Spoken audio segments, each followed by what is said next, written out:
L'affaire se déroule dans la région du littoral où une maman n'a qu'un seul enfant qui est une fille qui est aujourd'hui, elle a 17 ans, bientôt elle va avoir 18 ans là en janvier.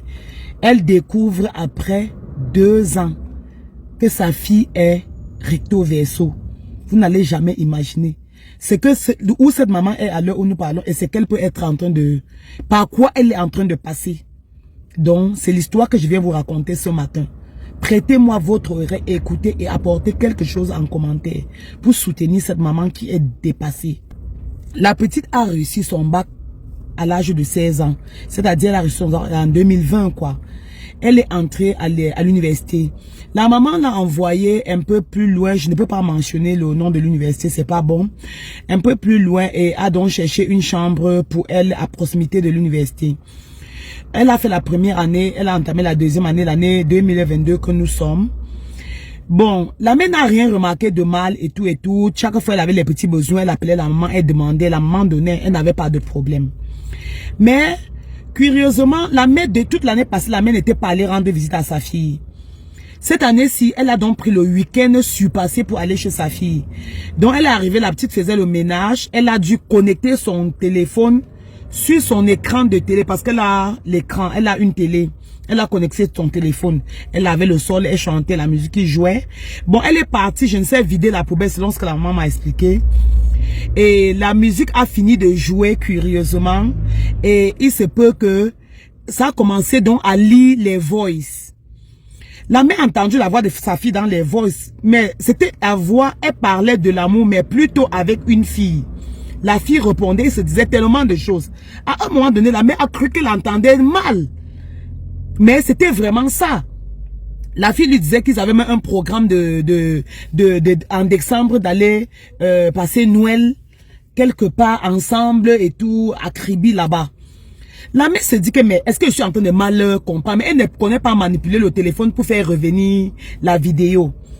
Elle se dit que, hey, qu'est-ce que je suis en train d'entendre comme ça? Bon, malheureusement, c'est ce qu'elle était vraiment en train d'entendre. Elle commence à dire que, mais ça veut dire que ma fille est plutôt amoureuse d'une, vous voyez un peu, donc elle est recto verso.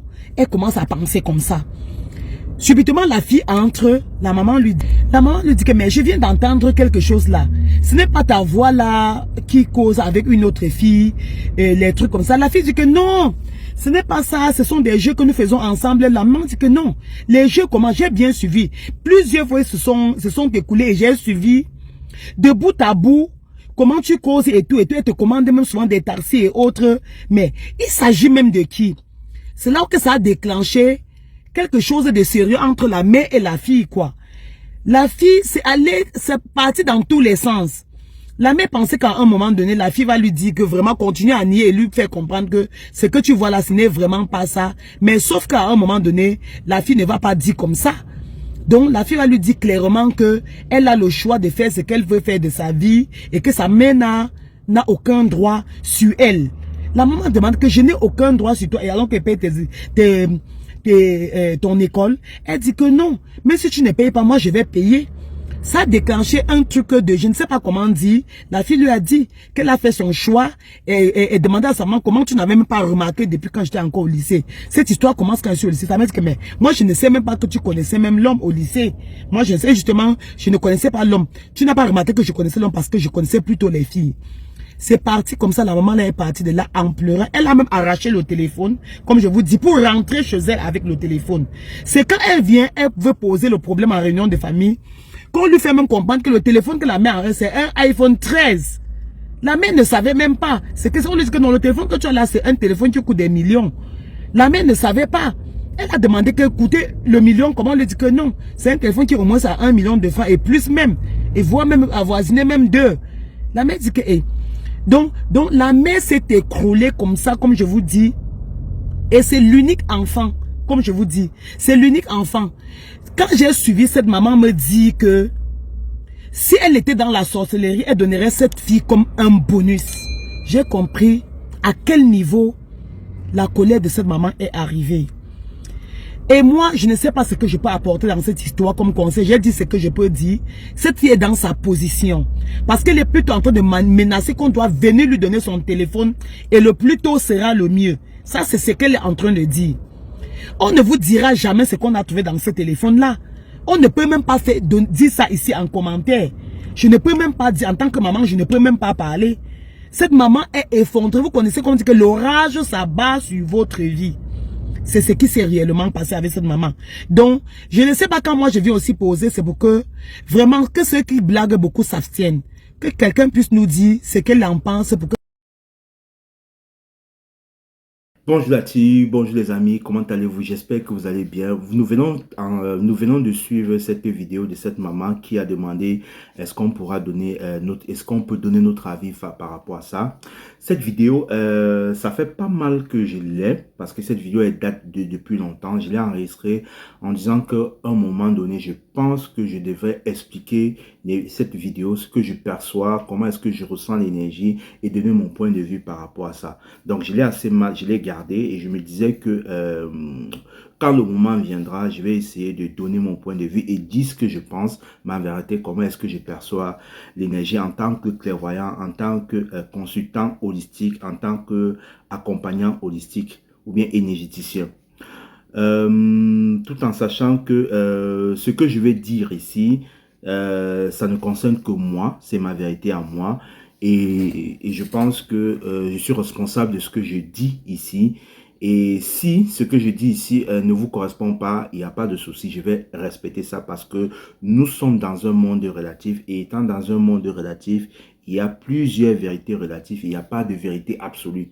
Voilà, ça, la vérité absolue, ça n'existe pas. Voilà, parce que voilà, chaque personne a sa vérité et chaque personne voit le monde de son point de vue et de son angle de vue et de l'endroit où il se trouve et aussi en fonction de ses filtres ou bien de l'éducation qu'il a eu ou bien du conditionnement qu'il a eu.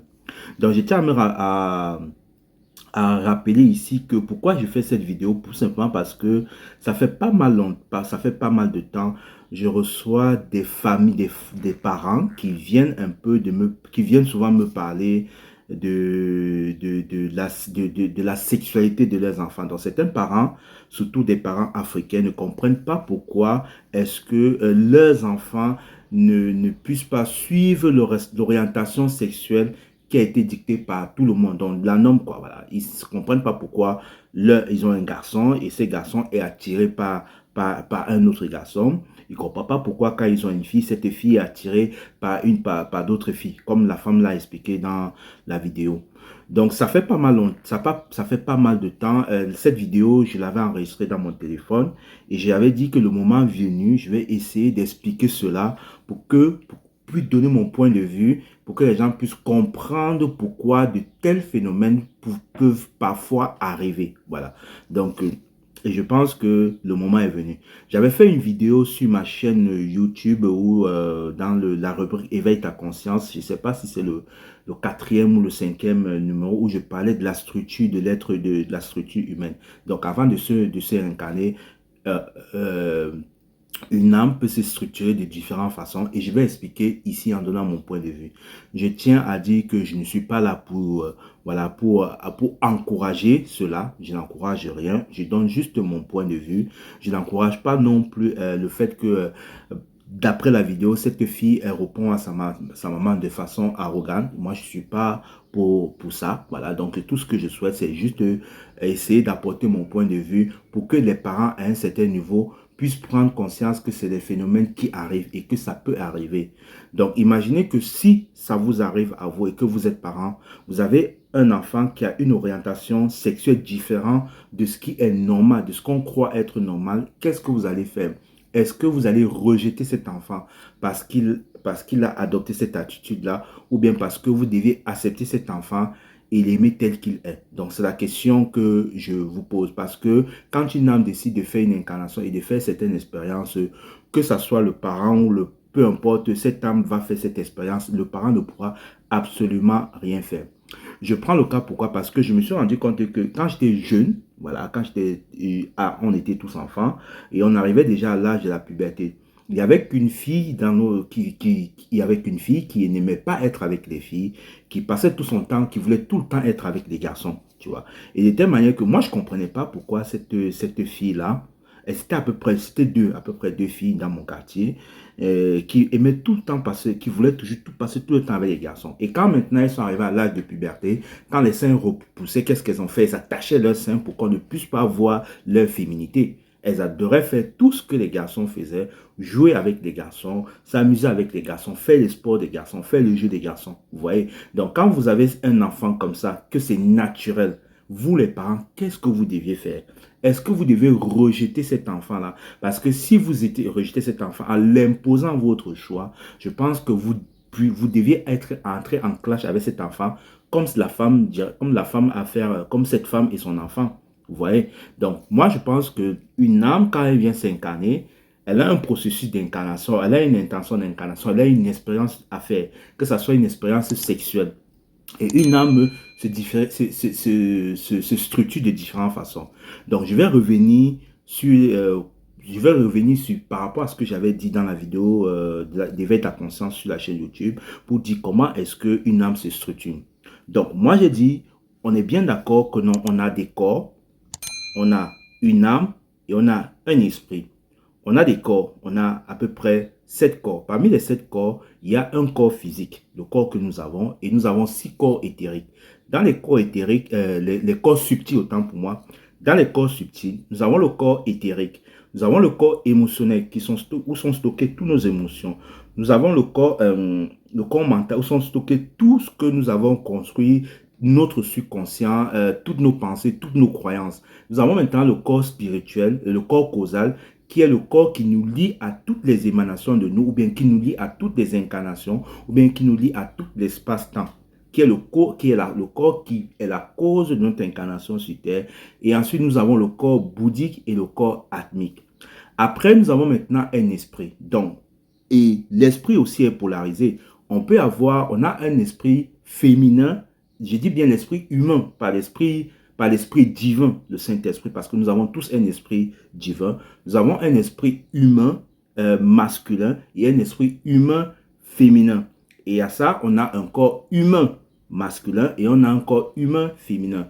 Une âme qui décide de s'incarner sur la terre pour faire une expérience quelconque peut décider de se structurer de la manière suivante. Elle va structurer ses corps, voilà, parce que le corps, c'est tout à fait, les corps subtils, c'est tout à fait normal. Elle va décider de choisir un corps humain masculin. Si elle choisit de structurer un corps masculin et un esprit masculin, ça va donner un garçon ayant une orientation sexuelle une orientation sexuelle sera un hétérosexuel. Voilà. Maintenant, si cette âme décide de se polariser, elle dit, ok, moi je choisis un corps féminin et je choisis un esprit masculin. Vous voyez qu'il y a déjà un dysfonctionnement. Il n'y a pas cet équilibre-là. Donc, nous allons avoir une fille qui peut tendre à avoir une relation sexuelle avec des hommes. C'est pour cela qu'on va retrouver certaines femmes qui ont un corps de femme, mais qui ont plutôt un esprit masculin. Donc, quel que soit ce que vous allez faire, elle va croire qu'elle est un garçon dans un corps de femme. C'est ce qu'on va appeler des garçons manqués. Donc, et aussi, on peut aussi avoir un homme avec un corps masculin, mais qui se structure avec un esprit féminin. Donc, nous allons avoir des garçons efféminés qui va se sentir femme dans un corps d'homme. Donc, c'est juste une expérience. L'âme choisit de faire cela parce qu'elle veut expérimenter certains faits dans la vie. Vous voyez? Et c'est important que les parents comprennent ça. C'est quelque chose de naturel. C'est pas parce que on a dit que l'homosexualité, tout ça est aboli, que c'est pas bien, l'Église a rapporté tout ça. Non, ça, ce sont des phénomènes qui ont toujours existé.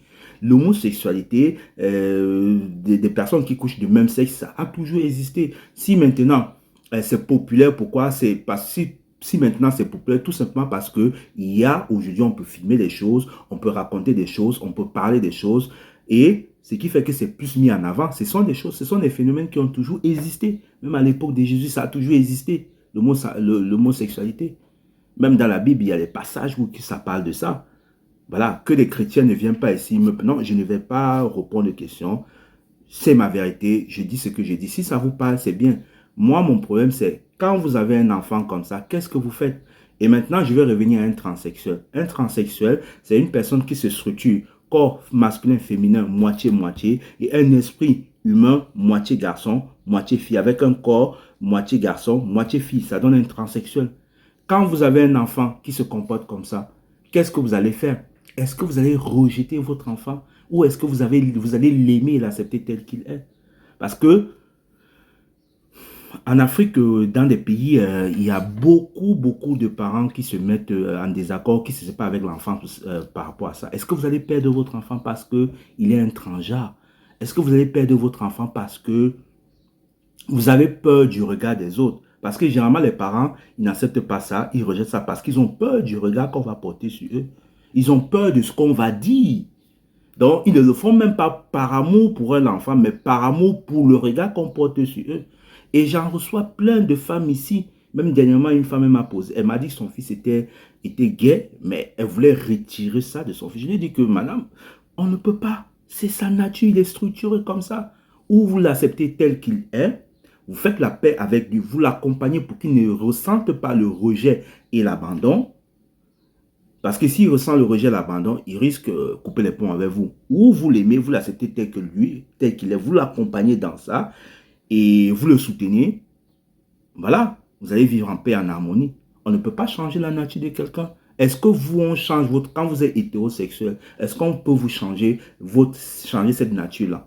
Non, comme lui, il est attiré par... Si c'est un garçon qui est attiré par les femmes, c'est comme ça qu'il s'est structuré. Ou bien un garçon qui se sent un garçon qui veut devenir une femme parce qu'elle se sent... elle a un esprit féminin.